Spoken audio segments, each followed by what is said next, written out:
Good morning.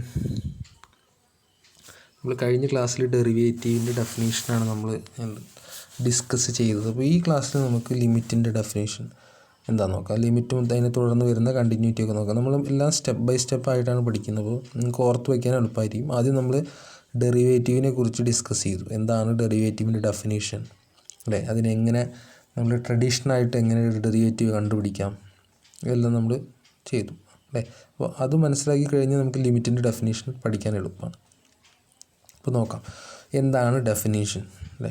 Definition എന്താണ്? F of X be defined on an open interval about X nought. തന്നിരിക്കുന്ന ഒരു function തന്നിട്ടുണ്ട്, അത് എവിടെ അല്ല ഒരു ഫംഗ്ഷൻ തന്നു കഴിഞ്ഞാൽ അത് ഡിഫൈൻ ചെയ്ത ഒരു ഇൻട്രവലും പറയണം. അത് ഡിഫൈൻ ചെയ്ത ഇൻട്രവലാണ്, അല്ലേ? എക്സ് നോട്ട് എന്ന പോയിൻ്റ് ഉൾക്കൊള്ളുന്ന ഒരു ഇൻട്രവലിലാണ് എഫ് ഓഫ് എക്സ് ഡിഫൈൻ ചെയ്തത്. Okay, then F of X gets arbitrary close to L, അല്ലേ? For all X sufficiently close to X naught. അതിൻ്റെ മീനിങ് എന്താ? ആ സെൻറ്റൻസിൻ്റെ മീനിങ് എഫ് ഓഫ് എക്സ് ഇങ്ങോട്ട് ക്ലോസ് ചെയ്യുന്നു, എല്ലിനോട് എടുത്തെടുത്ത് വരുന്നു. എപ്പോൾ എക്സുകൾ എക്സ് നോട്ടിനോട് എടുത്ത് വരുമ്പോൾ. അങ്ങനെയാണെങ്കിൽ നമുക്ക് എന്ത് പറയാം? We say that F approaches the limit L as X approaches X nought എന്ന് പറയും. അതായത് എക്സ് നോട്ടിലേക്ക് സഞ്ചരിച്ചു കൊണ്ടിരിക്കുമ്പോൾ അടുത്തടുത്ത് വരുന്നതിനോടൊപ്പം എഫ് ഓഫ് എക്സ് എന്ന വാല്യൂ, എക്സിൻ്റെ ഫംഗ്ഷൻ വാല്യൂ ആയി എഫ് ഓഫ് എക്സ് എല്ലിനോട് അടുത്തടുത്ത് വരികയാണെങ്കിൽ എഫ് ഓഫ് എക്സിൻ്റെ ലിമിറ്റ് എഫ് ഒ എല്ലാണെന്ന് പറയാം, അല്ലേ? അതിനെങ്ങനെ നൊട്ടേഷൻ നമ്മൾ കൊടുക്കും? Limit X tends to X not F of X equal to L എന്ന് എഴുതും. അത് നിങ്ങൾ ഓൾറെഡി കണ്ടിട്ടുണ്ടായിരിക്കാം, അല്ലേ? അതിൻ്റെ ഡെഫിനേഷൻ അത്രയേ ഉള്ളൂ. Limit X tends to X not F of X equal to L എന്ന് പറഞ്ഞു കഴിഞ്ഞാൽ എക്സ് നോട്ട് എന്ന പോയിന്റിലേക്ക് എക്സ് അടുത്തടുത്ത് വരുമ്പോൾ എഫ് ഓഫ് എക്സ് എന്ന ഫംഗ്ഷൻ വാല്യൂ എല്ലിനോട് അടുത്തടുത്ത് വരുന്നു എന്നാണ് അതിൻ്റെ മീനിങ്. അതായത് എഫ് ഓഫ് എക്സിൻ്റെ വാല്യൂ, അല്ലേ, എഫ് ഓഫ് എക്സിൻ്റെ ലിമിറ്റും വാല്യൂ എല്ലാണെന്ന് അർത്ഥം. അപ്പോൾ അതിൻ്റെ നമുക്കൊരു എക്സാമ്പിൾ നോക്കാം. ഇപ്പോൾ ഒരു function X square minus 9/x(3) ഒരു ഫംഗ്ഷനാണ്, അല്ലേ? എക്സിലൊരു ഫംഗ്ഷനാണ്. ഇനി എഫ് ഓഫ് എക്സ് ഡിഫൈൻഡ് ആയ ഒരു ഇൻ്റർവൽ നോക്കണം. എഫ് ഓഫ് എക്സ് നോക്കുക, എഫ് ഓഫ് എക്സിൻ്റെ താഴെ x-3 അല്ലേ കിടക്കുന്നത്. അപ്പോൾ താഴെ എക്സിന് വാല്യൂ 3 വന്നു കഴിഞ്ഞാൽ 3 - 3 എന്താവും? 0 ആവും. അപ്പോൾ ഒരു ടേം ബൈ 0 വന്നു കഴിഞ്ഞാൽ ഫംഗ്ഷൻ്റെ വാല്യൂ ഇൻഫിനിറ്റി ആയി പോകും, അല്ലേ? അപ്പോൾ function X equal to F, അല്ലേ? എഫ് ഓഫ് 3 എക്സിന് 3 കൊടുക്കുമ്പോൾ ആ ഫംഗ്ഷൻ്റെ വാല്യൂ എന്താണ്? ഇൻഫിനിറ്റി കിട്ടുന്നത്. അതായത് എക്സ് ഈക്വൽ ടു 3 ആകുമ്പോൾ ഈ ഫംഗ്ഷൻ ഡിഫൈൻഡ് അല്ല എന്നർത്ഥം. അപ്പോൾ നമുക്ക് എന്ത് മനസ്സിലായി? F of X is defined, അല്ലേ, for all real number except 3. Real number 3, എക്സിന് 3 എല്ലാത്തിടത്തും എഫ് ഓഫ് എക്സ് എന്താണ്? ഡിഫൈൻഡ് ആണെന്ന് നമുക്ക് മനസ്സിലായി. ഇനി നമുക്ക് ഓരോ വാല്യൂസ് നോക്കാം, അല്ലേ? നിങ്ങൾക്ക് മനസ്സിലാവാൻ വേണ്ടിയിട്ടാണ് ഞാൻ ഓരോ വാല്യൂസ് നോക്കൂ, അല്ലേ? ഓരോ വാല്യൂസ് എടുത്ത് നോക്കുക. അപ്പോൾ നമുക്ക് 3യോട് അടുക്കുമ്പോൾ എന്താ ലിമിറ്റ് എന്നല്ലേ കണ്ടുപിടിക്കേണ്ടത്. അപ്പോൾ 3യുടെ ലെഫ്റ്റ് സൈഡത്തെയും റൈറ്റ് സൈഡത്തെയും കുറച്ച് വാല്യൂസ് എടുത്തു. 3യുടെ റൈറ്റ് സൈഡത്തെ വാല്യൂസ് എടുക്കുമ്പോൾ നോക്കുക, 3.001 എടുക്കുമ്പോൾ എഫ് ഓഫ് എക്സിൻ്റെ വാല്യൂ എന്താ കിട്ടുന്നത്? 6.001 കിട്ടുന്നത്. ഇനി 3.01 എടുത്തു, അല്ലേ? അപ്പോൾ എന്താണ്? 6.01 ആണ് കിട്ടുന്നത്.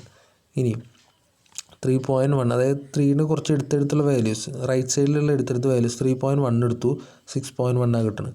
3.5 എടുത്തു, എന്താണ്? 6.5 കിട്ടുന്നത്. ഇനി 3യുടെ ലെഫ്റ്റ് സൈഡിൽ കിടക്കുന്ന കുറച്ച് വാല്യൂസ് എടുത്ത് നോക്കുക. അതായത് 3യുടെ താഴെ എന്ന് പറഞ്ഞാൽ ഏറ്റവും കിടക്കുന്നത് 2.999 എടുത്ത് നോക്കി. അപ്പോൾ വാല്യൂ വരുന്നത് 5.999 ആണ്, അല്ലേ? 2.99 3യുടെ കുറച്ച് എടുത്ത വാല്യൂസ് എക്സിൻ്റെ വാല്യൂ എടുത്ത് നോക്കി, അപ്പോൾ 5.99 കിട്ടുന്നു. ഇനി 2.9 എടുത്തു, 5.9 കിട്ടി. 2.5 എടുത്തു, 5.5 കിട്ടി, അല്ലേ? ഇത് നിങ്ങൾക്ക് കണ്ടാൽ മനസ്സിലാവും. ഇപ്പോൾ നോക്കി നോക്കുക, എക്സിൻ്റെ വാല്യൂ ഇവിടെയാണ് 3 വരുന്നത്, അല്ലേ? ഇപ്പോൾ 2.5, 2.9, 2.99, 2.99 എന്നൊക്കെ പറഞ്ഞു കഴിഞ്ഞാൽ 3യോട് അടുത്തടുത്ത് വരിക. 3യോട് അടുത്ത് വരുമ്പോൾ ഇവിടെ എന്താണ്? ഇവിടെ എങ്ങോട്ടാണ് അടുത്ത് കൊടുക്കുന്നത്? 5.5 5.9 ആയി, 5.9 5.599 ആയി, അടുത്ത്, അല്ലേ? 5.999 ആയി, അല്ലേ? ഏതിനോട് അടുത്ത് വരുന്നത്? 6നോടല്ലേ അടുത്ത് വരുന്നത്. ഇനി ഇവിടെ റൈറ്റ് സൈഡിൽ കുറഞ്ഞ് വരുമ്പോഴോ 3.5 3.1 ആയി, അല്ലേ? 3.1 ആയി, പിന്നെ എന്താണ്? 3.1 ആയി, പിന്നെ 3.01 ആയി, 3.00 ആയി. 3യോട് അടുത്തടുത്ത് വരുമ്പോൾ ഫംഗ്ഷൻ്റെ വാല്യൂ എന്താണ്? 6.5 കുറഞ്ഞു വന്നു, 6.1 ആയി, 6.01 ആയി, 6.001 ആയി. ഏതിലേക്കാണ് വരുന്നത്? 6ലേക്കല്ലേ വരുന്നത്. അതായത് എക്സിൻ്റെ വാല്യൂസ് 3യോട് അടുത്തടുത്ത് വരുമ്പോൾ, അല്ലേ? തീരോട് അടുത്തടുത്ത് വരുമ്പോൾ എന്താ വാല്യൂ? എഫ് ഓഫ് എക്സിൻ്റെ വാല്യൂ ആറിനോട് അടുത്തടുത്താണ് വരുന്നത്. അതിൻ്റെ മീനിങ് എന്താണ്? അതിൻ്റെ മീനിങ് ആണ് limit X square minus 9/x minus 3 limiting value എന്താണ്? x ടെൻസ് ടു 3 ആകുമ്പോൾ ലിമിറ്റിംഗ് വാല്യൂ എന്താണ്? 6 ആണെന്നല്ല അതിൻ്റെ അർത്ഥം. മനസ്സിലായോ? അതാണ് അപ്പോൾ ലിമിറ്റിൻ്റെ ഡെഫിനേഷൻ. അത് കൃത്യമായിട്ട് മനസ്സിലാക്കി വയ്ക്കുക. എക്സ് ഒരു പർട്ടിക്കുലർ വാല്യൂ കൊണ്ട് അടുത്തടുത്ത് പോകുമ്പോൾ എഫ് ഓഫ് എക്സിൻ്റെ വാല്യൂ എങ്ങോട്ട് പോകുന്നോ അതാണ് അതിൻ്റെ ലിമിറ്റ് വാല്യൂ. ഇപ്പോൾ ലിമിറ്റിൻ്റെ ഡെഫിനേഷൻ മനസ്സിലായി എന്ന് വിചാരിക്കുന്നു അല്ലേ? ഇനി നമുക്ക് അതിൻ്റെ പ്രോപ്പർട്ടീസ്, ലിമിറ്റിന് ഒരുപാട് പ്രോപ്പർട്ടീസ് ഉണ്ട്. അത് 1 by 1 ആയിട്ട് നോക്കാം അല്ലേ? ഇനി ഫസ്റ്റ് പ്രോപ്പർട്ടി എന്താണ്? Basic properties off limit. അതായത് എഫും ജിയും രണ്ട് റിയൽ വാല്യൂഡ് ഫംഗ്ഷൻ ആണെന്ന് വിചാരിക്കുക. തന്നിട്ടുണ്ട്, നമുക്ക് തന്ന കാര്യങ്ങളാണ്. എഫ് ഓഫ് എക്സിന് ലിമിറ്റ് ഉണ്ട്, ജി ഓഫ് എക്സിന് ലിമിറ്റ് ഉണ്ടെന്ന് തന്നിട്ടുണ്ട്. അതായത് എക്സ് ടെൻസ് ടു എക്സ് നോട്ടിൽ limit F of X exist ചെയ്യുന്നുണ്ട്, എന്തോ ഒരു വാല്യൂ ആണ്. ഇനി limit X tends to X not G of X എന്താണ്? ലിമിറ്റുള്ള ഒരു ഫംഗ്ഷനാണ്, എക്സിസ്റ്റ് ചെയ്യുന്നുണ്ട്. അങ്ങനെയാണെങ്കിൽ സം റൂൾ എന്ന് പറയുന്നത് എന്താ? Limit X tends to X not F of X plus G of X എന്താണ്? Limit X tends to X not F of X plus limit X tends to X not G of X. അതായത് ഉദ്ദേശിക്കുന്നത് അത്രയേ ഉള്ളൂ. നിങ്ങൾക്ക് രണ്ട് ഫങ്ഷൻസിൻ്റെ sum തന്നു കഴിഞ്ഞാൽ limit എന്ത് ചെയ്യാം? ലിമിറ്റ് ഉള്ളിലേക്ക് കൊടുക്കാം. മനസ്സിലായോ? രണ്ട് ഫങ്ഷനും ആഡ് ചെയ്യാൻ നിൽക്കണ്ട. നിങ്ങൾക്ക് എന്ത് ചെയ്യാം? ഓരോന്നിനും limit apply. Limit X tends to F of X കണ്ടിട്ട് plus limit G of X X tends to X not G of X ചെയ്താൽ മതി. അതായത് സമ്മേഷൻ ആണെങ്കിൽ ലിമിറ്റ് ഉള്ളിലേക്ക് കൊടുക്കും. ഇനി പ്രൊഡക്റ്റ് റൂൾ പറയുന്നത് എന്താ? പ്രൊഡക്റ്റ് റൂൾ എന്ന് പറയുന്നത് limit X tends to X not F of X into G of X അല്ലേ? അതായത് limit X tends to X not G of X into limit X tends to X not G of X.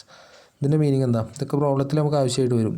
Into ആണെങ്കിലും limit എന്ത് ചെയ്യാം? Limit ഉള്ളിലേക്ക് കൊടുക്കാം അല്ലേ? Limit നമുക്ക് ഉള്ളിലേക്ക് കൊടുക്കാം, പ്രശ്നമില്ല. Limit X tends to X not F of X into അല്ലേ? ഒരു ലിമിറ്റ് ആണെങ്കിൽ അതിന് ഉള്ളിൽ രണ്ടിനും സെപ്പറേറ്റ് ലിമിറ്റ് കൊടുക്കാം. റെസിപ്രോക്കൽ റൂൾ എന്താ പറയുന്നത്? നിങ്ങൾക്കൊരു ഫംഗ്ഷൻ തന്നു, 1/f ഓഫ് എക്സ് ആണ് തന്നതെന്ന് വിചാരിക്കുക അല്ലേ? 1/f ഓഫ് എക്സ് ആണ് തന്നതെന്ന് വിചാരിക്കുക. അങ്ങനെയാണെങ്കിൽ എന്ത് ചെയ്യാം? അല്ലേ, limit X tends to X nought 1 limit X tends to X not F of X എന്ന് എഴുതാം. എവിടെയാണോ എക്സിൻ്റെ ഫംഗ്ഷൻ ഉള്ളത് അവിടേക്ക് ലിമിറ്റ് കൊടുക്കാമെന്ന്. ലിമിറ്റ് 1 എന്ന് പറഞ്ഞാൽ 1 തന്നെയാണല്ലോ അല്ലേ? മുകളിൽ ആ 1 കിട്ടി, താഴെ എന്ത് ചെയ്യാം? അല്ലേ, 1/f ഓഫ് എക്സ് എന്നൊരു ഫംഗ്ഷൻ്റെ ലിമിറ്റ് നിങ്ങളോട് കണ്ടുപിടിക്കാൻ പറഞ്ഞു കഴിഞ്ഞാൽ നിങ്ങൾ എന്ത് ചെയ്താൽ മതി? 1/f ഓഫ് എക്സ് എന്താണെന്ന് സിംപ്ലിഫൈ ചെയ്യാൻ നിൽക്കണ്ട. 1 എന്ത് ചെയ്താൽ മതി? ലിമിറ്റ് എഫ് ഓഫ് എക്സ് ആണ് കൊടുക്കും. ഒരു കാര്യം ശ്രദ്ധിക്കണം, ഇത് എന്താവാൻ പാടില്ല, ഇത് നോട്ട് ഈക്വൽ ടു 0 ആവണം. 0 ആയി കഴിഞ്ഞാൽ എന്ത് ചെയ്യും? 1/∞ 1/0 എന്ന് പറഞ്ഞാൽ ഇൻഫിനിറ്റി വരും അല്ലേ? അപ്പോൾ limit X tends to X not F of X എന്താവാൻ പാടില്ല? 0 ആവാൻ പാടില്ല. അല്ലാത്ത കേസിൽ മാത്രമേ ലിമിറ്റ് താഴത്തേക്ക് കൊടുക്കാൻ പാടുള്ളൂ. ഇനി പിന്നെന്താണ്? ഒരു കോൺസ്റ്റൻറ്റ് ഫംഗ്ഷൻ അല്ലേ? കോൺസ്റ്റൻറ്റ് ഫംഗ്ഷൻ റൂൾ എന്ന് പറഞ്ഞു കഴിഞ്ഞാൽ എന്താണ്? ഒന്നുമില്ല, അത് നിങ്ങൾ പഠിച്ചിട്ടുണ്ടായിരിക്കും. ഒരു കോൺസ്റ്റൻ്റാണ് ലിമിറ്റ് അപ്ലൈ ചെയ്യണമെങ്കിൽ ഒന്നും നോക്കണ്ട, കോൺസ്റ്റൻ്റ് വാല്യൂവിനാണ് അതിൻ്റെ ലിമിറ്റ് അല്ലേ? ഇപ്പോൾ ലിമിറ്റ് എക്സ് ടെൻസ് ടു 2 എന്ന് വന്നു കഴിഞ്ഞാൽ അതിൻ്റെ വാല്യൂ എന്താ? 2 ആണ്. എക്സ് ടെൻസ് ടു 0 3 വന്നു കഴിഞ്ഞാൽ അതിൻ്റെ വാല്യൂ എന്താണ്? 3 ആണ്. അപ്പോൾ ഒരു കോൺസ്റ്റൻ്റ് ആണെങ്കിൽ അതിൻ്റെ ലിമിറ്റ് വാല്യൂ ആ കോൺസ്റ്റൻ്റ് വാല്യൂ തന്നെയാണ്. ഇനി ഐഡൻറ്റിറ്റി ഫംഗ്ഷൻ റൂൾ എന്ന് പറഞ്ഞു കഴിഞ്ഞാൽ limit X tends to X not X എന്ന് പറഞ്ഞാൽ എന്താണ്? എക്സ് നോട്ട് വളരെ സിമ്പിളാണല്ലോ, കാരണം എക്സ് നോട്ടിലേക്ക് ടെൻഡ് ചെയ്യുമ്പോൾ ഫംഗ്ഷനും എക്സ് തന്നെയാണ്. അപ്പോൾ പിന്നെ എക്സിൻ്റെ ഇങ്ങോട്ടേ പോവുള്ളൂ, എക്സ് നോട്ടിലേക്ക് തന്നെയല്ലേ പോവുള്ളൂ അല്ലേ? അതൊന്ന് മനസ്സിലാക്കിയാൽ മതി. Limit X tends to X not x equal to x നോട്ടാണ്. പിന്നെ റീപ്ലേസ്മെൻറ്റ് റൂൾ. എന്താണ് റീപ്ലേസ്മെൻറ്റ് റൂൾ അല്ലേ? എന്താണ് replacement rule? If the function f and g have the same values for all x near x not but not necessarily including x equal to X not. അത് ഇത്രയേ ഉള്ളൂ അല്ലേ? F of എക്സും g of എക്സും ഒരേ ഇൻ്റർവെല്ലിലാണ് define ചെയ്തിരിക്കുന്നതെങ്കിൽ, ഒരേ property അതായത് ഒരേപോലെ ഡിഫൈൻ ചെയ്തിരിക്കുന്നതെങ്കിൽ ഫംഗ്ഷൻ മാറ്റി കൊടുക്കുന്നതുകൊണ്ട് പ്രശ്നമൊന്നുമില്ല. അതായത് നമ്മൾ limit X tends to X not F of X ആണ് നിങ്ങൾ എഴുതിയെന്ന് വിചാരിക്കുക. തൊട്ടടുത്ത സ്റ്റെപ്പിൽ limit X tends to X nought അതിനെ ജി ഓഫ് എക്സ് ആക്കി എഴുതുന്നതുകൊണ്ട് പ്രശ്നമൊന്നുമില്ല എന്ന് മാത്രം. മനസ്സിലായോ? എഫ് ഓഫ് എക്സിന് ജി ഓഫ് എക്സിൻ്റെ ഡൊമൈൻ എന്തായിരിക്കണം? സെയിം ആയിരിക്കണം എന്ന് മാത്രം. ഈ എഫും ജിയും ഒക്കെ എന്താണ്? അതിനെ ഡിപ്പെൻഡൻ്റ് അല്ല എന്ന് അർത്ഥം. അതായത് ഫംഗ്ഷൻ്റെ പേരൊക്കെ നമുക്ക് മാറ്റാം, അതുകൊണ്ട് പ്രശ്നമില്ല എന്നർത്ഥം. ഇനി ഡിറൈവ്ഡ് പ്രോപ്പർട്ടീസ്. ഡിറൈവ്ഡ് പ്രോപ്പർട്ടീസ് എന്ന് പറഞ്ഞാൽ ഈ ഇപ്പോൾ പഠിച്ച പ്രോപ്പർട്ടിയിൽ നിന്ന് കിട്ടുന്ന ഡിറൈവ്ഡ് കാര്യങ്ങളാണ്. അതായത് നിങ്ങൾ നേരത്തെ പഠിച്ചു, 2 പഠിച്ചു അല്ലേ? 2 നമ്മൾ മുകളിൽ പറഞ്ഞു F of X plus G of X ആണെങ്കിൽ ലിമിറ്റ് ഉള്ളിലേക്ക് കൊടുക്കാമെന്ന് പറഞ്ഞു. അതിപ്പോൾ 2 അല്ല 3 4 എണ്ണം ഉണ്ടെങ്കിൽ നിങ്ങൾക്ക് എന്ത് ചെയ്യാം? ലിമിറ്റ് ഓരോന്നിനും സെപ്പറേറ്റ് കൊടുക്കാം. മനസ്സിലായോ? എഫ് ഫങ്ഷൻസ് ആഡ് ചെയ്തിട്ട് അതിൻ്റെ ലിമിറ്റ് കാണാൻ പറഞ്ഞാൽ ഓരോന്നിൻ്റെയും ലിമിറ്റ് കാണാം. പ്ലസ് ആണെങ്കിൽ നമുക്ക് ലിമിറ്റ് ഉള്ളിലേക്ക് കൊടുക്കാം. അത്രയും മനസ്സിലാക്കിയാൽ മതി. അതേപോലെ നേരത്തെ രണ്ടെണ്ണത്തിൻ്റെ പഠിച്ചു. ഇവിടെ എന്താണ് എൻ ഫങ്ഷൻസ് ആണെങ്കിൽ എന്ത് ചെയ്യാം? ലിമിറ്റ് ഉള്ളിലേക്ക് കൊടുക്കാം.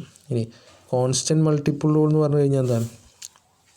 കോൺസ്റ്റൻറ്റ് മൾട്ടിപ്പിൾ റൂൾ എന്ന് പറഞ്ഞു കഴിഞ്ഞാൽ limit X tends to X nought C F of X equal to C limit X tends to X not F of X. ഇതിന് മീനിങ് എന്താ? ഇങ്ങനെ ഒരു സി ഒരു constant into F of X വന്നു കഴിഞ്ഞാൽ ലിമിറ്റ് അപ്ലൈ ചെയ്യുന്നതിന് മുമ്പ് നമുക്ക് എന്ത് ചെയ്യാം? ഈ കോൺസ്റ്റൻറ്റിനെ എന്ത് ചെയ്യാം? പുറത്തേക്ക് എടുക്കാം. ഇപ്പോൾ ലിമിറ്റ് അപ്ലൈ ചെയ്യുന്നതിന് മുമ്പ് കോൺസ്റ്റൻറ്റിന് നിങ്ങൾ ലിമിറ്റ് അപ്ലൈ ചെയ്യണ്ട. ഒരു ഫംഗ്ഷൻ വന്നു കഴിഞ്ഞാൽ അതിൽ കോൺസ്റ്റൻറ്റുകൾ ഉണ്ടെങ്കിൽ അതിനെ നമുക്ക് പുറത്തേക്ക് എടുത്തതിന് ശേഷം ലിമിറ്റ് അപ്ലൈ ചെയ്താൽ മതി. ഓക്കെ. പിന്നെ എന്താണ് കോഷ്യൻ റൂള്? കോഷ്യൻ റൂള് എന്ന് പറഞ്ഞു കഴിഞ്ഞാൽ എന്താണ്?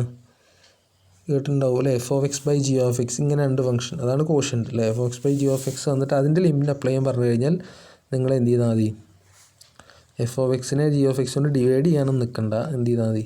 എഫ് ഓഫ് എക്സിനും സെപ്പറേറ്റ് ലിമിറ്റ് അപ്ലൈ ചെയ്യുക, ജി ഓഫ് എക്സിനും സെപ്പറേറ്റ് ലിമിറ്റ് അപ്ലൈ ചെയ്യുക. ഒരു ലിമിറ്റ് ആണെങ്കിൽ എന്ത് ചെയ്യാം? നമുക്ക് അതിനെ സെപ്പറേറ്റ് ആയിട്ട് കൊടുക്കാമെന്നർത്ഥം. ഓക്കെ. അപ്പോൾ അതാണ് അതിൽ പറയുന്നത്. മനസ്സിലായി എന്ന് വിചാരിക്കുന്നു. ഓക്കെ. ശ്രദ്ധിക്കേണ്ട limit X tends to X not G of x എന്താകുമ്പോൾ വലിയ 0 വലിയ റീസൺ നിങ്ങൾക്ക് അറിയുന്നുണ്ടാവും. താഴെ 0 വന്നു കഴിഞ്ഞാൽ ഫംഗ്ഷൻ വാല്യൂ ഇൻഫിനിറ്റി ആവും. ഇനി പവർ റൂൾ എന്ന് പറഞ്ഞു കഴിഞ്ഞാൽ എന്താ?